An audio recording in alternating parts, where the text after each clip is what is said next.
bienvenue dans la séance 6 qui s'appelle H2O et agriculture. Aujourd'hui, on se retrouve pour la seconde partie des vidéos dédiées aux conséquences du traitement des sols. Dans la vidéo précédente, on a compris quelles étaient les conséquences du traitement des sols sur le cycle de l'eau. Et bien aujourd'hui, nous allons étudier les conséquences du traitement des sols sur les cultures et donc notre assiette. C'est parti! Lorsqu'une plante pousse, elle se fait attaquer par des nuisibles, comme par exemple certains insectes, des champignons, des mauvaises herbes ou encore des vers. Pour protéger leurs plantes et l'ensemble de leur culture, les agriculteurs déposent des pesticides dans les champs. Pour rappel, un pesticide est une substance chimique qui empoisonne tout ce qui est susceptible d'abîmer la plante. Est-ce que tu savais que la France est le premier utilisateur de pesticides en Europe et le troisième au monde? Et c'est un record qui ne rend pas fier tout le monde. Et oui, les pesticides ne font pas l'unanimité.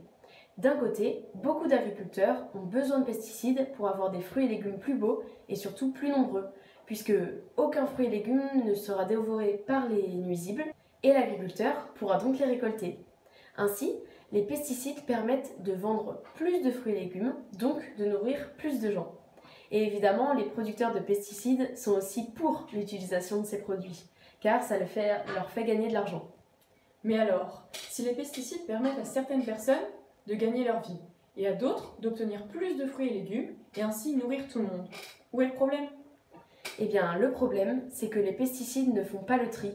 En fait, ils tuent aussi bien les nuisibles que les êtres vivants utiles à la nature. Par exemple, les abeilles. Grâce à elles, nous pouvons consommer des aliments riches en vitamines et profiter des fleurs. Et sans la pollinisation par les abeilles, les pertes indirectes et à long terme seraient énormes. Et puis, comme tu l'as déjà vu lors de la dernière vidéo, les pesticides se répandent partout, sur d'autres champs, dans la terre, dans les rivières, dans l'air. Ce sont des substances chimiques qui polluent énormément. Et puisqu'il y en a un petit peu partout, tout le monde en avale un petit peu.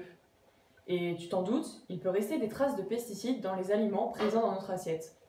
On en retrouve donc dans nos fruits, nos légumes, nos poissons, nos viandes. On a même observé que les agriculteurs, qui sont beaucoup en contact de ces produits, attrapent plus facilement des maladies graves, comme par exemple le cancer. Les pesticides sont donc très dangereux pour la santé et c'est super important d'essayer de les limiter. Pour cela, les agriculteurs peuvent choisir des pesticides moins dangereux ou des solutions naturelles. Par exemple, ils peuvent libérer dans leurs champs des coccinelles. Celles-ci se nourrissent de pucerons et ainsi, les pucerons ne pourront plus dévorer les plantations. Donc pour conclure, il faudra beaucoup de temps avant de remplacer les pesticides. Mais tout le monde y gagne. Les plantes, les animaux, la terre et toi. Et je te retrouve dans quelques instants au labo pour mieux comprendre les conséquences du traitement des sols sur les plantations. Nous ferons l'expérience une histoire de pesticides où nous colorerons une fleur avec des colorants. À bientôt au labo!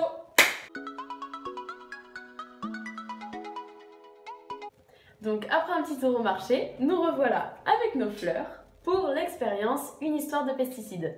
Donc c'est parti pour présenter rapidement le matériel dont vous aurez besoin.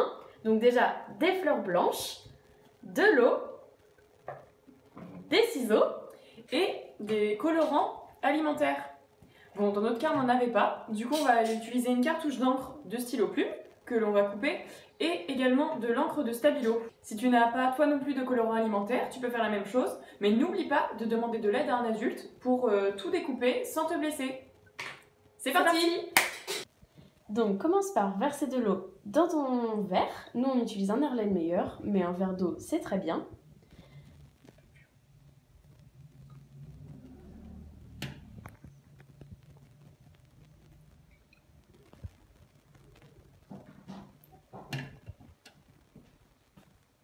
Ensuite, ajoute une dizaine de gouttes de colorant dans l'eau.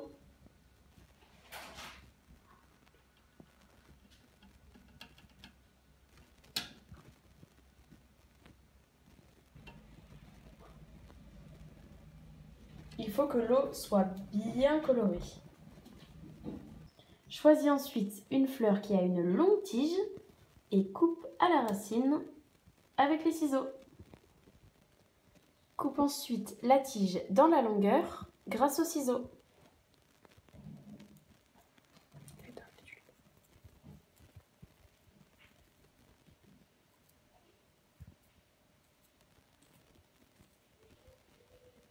Tu peux ensuite Placez les deux bouts de la tige dans chacun des verres qui contiennent les colorants. Et voilà, l'expérience est terminée. Tu n'as plus qu'à le placer dans un endroit calme et attendre demain pour voir le résultat. À demain! Et donc nous revoici 2 jours plus tard, au labo, pour constater les résultats de l'expérience 1. Donc on peut voir que dans notre cas, ici, l'expérience a plutôt bien marché, puisque la fleur s'est colorée un petit peu en jaune, et aussi un petit peu en bleu.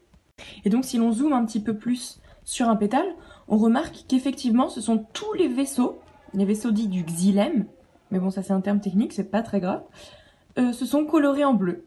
Donc ce qu'il faut bien retenir de cette expérience, c'est que la fleur pour vivre a besoin d'eau, et lorsqu'elle va aller puiser cette eau dans le sol, en même temps que de tirer tous les minéraux de l'eau, tous les nutriments de l'eau, elle va aussi tirer les substances chimiques, donc comme ici les colorants, ou bien les pesticides, etc. Et c'est la même chose pour les plantes dans les champs.